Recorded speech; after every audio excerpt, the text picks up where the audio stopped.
Did you know that a cup of spiced hot chocolate can lift your mood and warm your soul?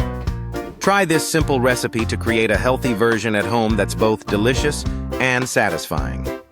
Start with 1 cup of unsweetened almond milk, or your favorite milk alternative. Heat it gently in a saucepan over medium heat.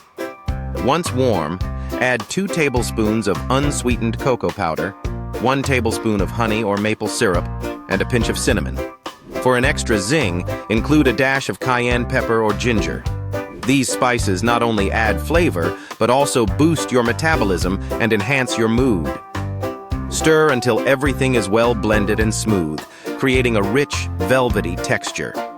Imagine cozying up with a mug of this delightful drink, feeling the warmth spread through you while nourishing your body and spirit. This spiced hot chocolate is perfect for chilly evenings, or as a midday treat that keeps you energized and uplifted. Would you try this? Feel free to experiment with different spices or toppings like whipped coconut cream or a sprinkle of nutmeg for added flair. What's your favorite healthy food hack? Share your thoughts and let's inspire each other to make healthier choices.